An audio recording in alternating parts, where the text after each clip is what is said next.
Halo penonton, apa kabar kalian? Kali ini, kami akan kembali membahas film Top Gun dari sisi yang berbeda. Inilah sisi lain dari film Top Gun yang jarang disadari oleh penonton. Kematian kru. From Southern California, please welcome America's foremost stunt pilot, Mr. Art Scholl.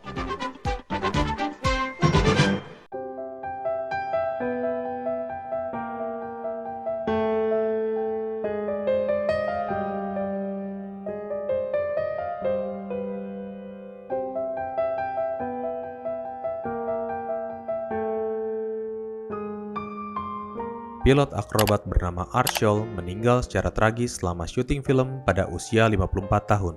Pesawat yang dia bawa bertugas merekam aksi para pemain, namun tiba-tiba pesawat tersebut gagal kembali dari putaran setelah mencoba melakukan flip spin dan menukik Samudra Pasifik.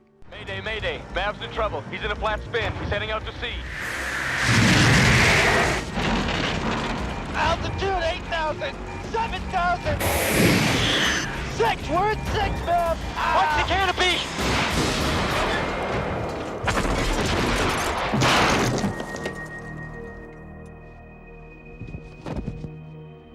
Go! Go! Oh no! Oh! Oh God! Oh God! Oh God!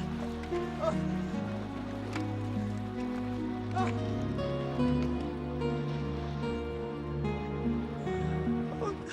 Sayangnya, pesawat dan tubuhnya tidak pernah ditemukan. Kata-kata terakhir yang diucapkan Art melalui radio adalah, "Saya punya masalah nyata."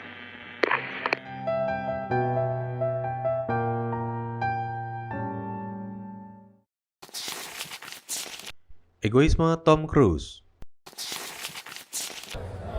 And there's some amazing stunt work in here, some crazy flight scenes. How much of this is Tom actually doing? It's all Tom. He actually does it all. Every time you see him in a jet, that's him flying in that jet. Semua adegan di film termasuk aksi menegangkan di dalam jet adalah nyata. Tidak ada satupun penerbangan dalam film yang menggunakan CGI. Para aktor diharuskan bisa mengendari pesawat demi mendapat hasil yang memuaskan. Oleh karena itu, semua aktor menjalani pelatihan selama 3 bulan yang melelahkan di Angkatan Udara Amerika. Dalam pelatihan yang menyiksa itu, mereka diajarkan menerbangkan jet, simulasi ketika jet bermasalah, termasuk juga ketika jet mendarat darurat di air. 3 months of grueling training. The Navy says if you eject, you have to be able to survive in the water. So we had to go through that challenging underwater program. I started them out in a single-engine airplane to build up their spatial awareness inside the aircraft. Oh, wow. That's amazing. Oh, my God. Bagi masyarakat awam dan bahkan profesional, mudah dipersepsikan bahwa apa yang para aktor lakukan adalah sebuah kerja keras. Tapi tidak bisa dipungkiri juga itu adalah sebuah egoisme pihak-pihak tertentu dengan memeras potensi aktor-aktornya demi meraih keuntungan semata. Selain keuntungan, egoisme terletak juga pada produksi, khususnya egoisme Tom Cruise. Sebagaimana dibeberkan sebelumnya bahwa semua aktor harus melalui 3 bulan yang berat dengan pelatihan-pelatihan layaknya pasukan khusus. Pelatihan tersebut langsung dirancang oleh Tom Cruise sendiri yang sedikit banyak menunjukkan bahwa egoisme dan idealisme dirinya sangatlah tinggi sehingga para partnernya pun diwajibkan mengikuti apapun yang dirinya rencanakan. He designed what he would for himself, a really intense training regimen. And we went through that and, we had to. Semuanya harus sesuai dengan standar yang telah ditentukan sendiri oleh Tom Cruise. Egoisme dan idealisme sebenarnya bisa jadi sisi yang positif, tapi sisi negatifnya tetap tidak bisa dihilangkan. Sisi negatifnya, selain dianggap memeras para aktor yang terlibat, egoisme dan idealisme dengan standar Tom Cruise membuat dunia perfilman menjadi berubah. Sama seperti yang juga terjadi pada film Mission Impossible Fallout. He's going to crash. Ada satu buah film yang diperankan sama Tom Cruise yang terasa di gua merusak kenikmatan nonton film lain. Kalau di film lain, orangnya naik helikopter terus kasih close up. Ntar ngasihnya jauh banget. Tapi kalau ini, kameranya itu pas di luar helikopternya, jadi kelihatan manusianya kelihatan Tom Cruise-nya, kelihatan helikopternya, dan kelihatan sekitarnya. Gue pusing liatnya, ya ampun, ini dia beneran, ya ampun. Mana di Top Gun, si Tom Cruise bawa pesawat jet sendiri lagi, kan gila gitu. Level eksekusinya begitu tinggi, sehingga dia sadar ataupun tidak, membuat semua film-film pada genre yang serupa terasa culun. Gue tahu ini sebenarnya bisa ngelukain industrinya. Kalau saking tingginya eksekusinya terus orang nggak bisa ngejar, kasihan banget yang lain gitu kan. Homoseksual. Let's go! Okay, I see.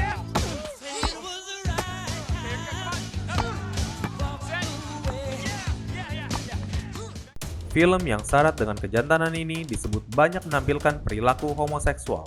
Salah satu yang paling terasa ada pada adegan voli pantai di mana para aktor bertelanjang dada dengan keringat di setiap lekuk otot mereka. Perilaku homoseksual memang banyak digambarkan di film Top Gun 1986 melalui scene-scene yang dipenuhi otot, keringat, bertelanjang dada, tatapan, dan percakapan-percakapan yang dapat secara mudah dipersepsikan sebagai homoseksual. Below the hard deck does not count. Hard deck my ass. Hard deck my ass. You're everyone's problem. That's because every time you go up in the air, you're unsafe. I don't like you because you're dangerous. That's right. Nice, man. I am dangerous.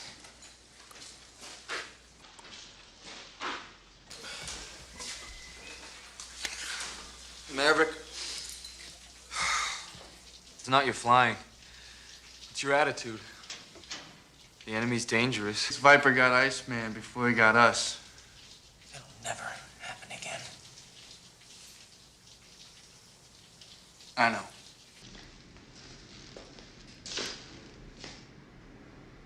How you doing?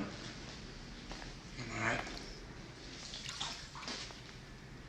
Ghost is dead. I know. You gotta let him go. You gotta let him go.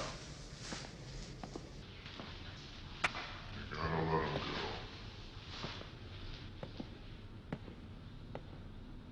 Maybe too good. I'd like to bust your butt, but I can't. I got another problem here. I'd like to bust your butt, but I can't. I'd like to bust your butt, but I can't. You can be my wingman anytime. Bullshit. You can be mine. You can be mine. You can be mine. Bahkan, dalam film Sleep With Me 1994 terdapat adegan para aktor film tersebut yang membicarakan betapa film Top Gun sangat kental dengan perilaku homoseksual. What is Top Gun? You think it's a story about a bunch of fighter pilots? It is a story about a man's struggle with his own homosexuality. That's serious. That is what Top Gun is about, man. You've got Maverick, all right? He's on the edge, man. He's right on the fucking line, all right? And you've got Iceman and all his crew. Right. They're gay.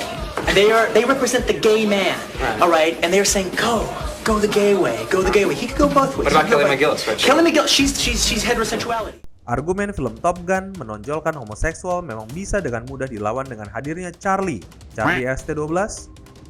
Bukan, tapi ini yang diperankan oleh Kelly McGillis. Tapi sadarkah kalian bahwa Charlie lebih identik dengan nama seorang laki-laki?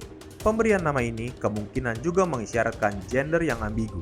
Di salah satu scene saat mereka bertemu di lift, Charlie mengenakan topi dan jaket yang sangat kental dengan kejantanan, menatap Maverick dengan sangat genit. Sadarkah juga kalian itu bisa saja disebut gay way dalam mencari atau mendapatkan pasangan?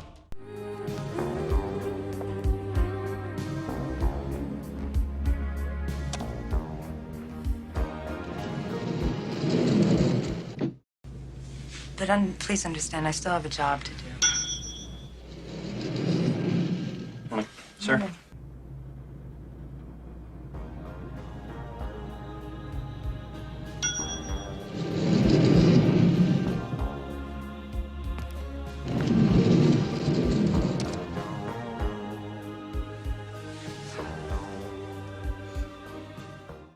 Sejak Top Gun 1986, film ini sudah banyak diberitakan menampilkan homoerotisme dan homoseksualitas secara tidak sengaja. Film Top Gun Maverick 2022 pun mendapatkan predikat film gay terbaik tahun ini. Gimana penuturan kami tadi? Sudah cukup menambah insight kalian nggak penonton? Atau malah jadi emosi setelah tahu film kesayangan kalian dianggap mengarah ke perilaku homoseksual? Sudah dulu ya untuk konten ini, sampai jumpa!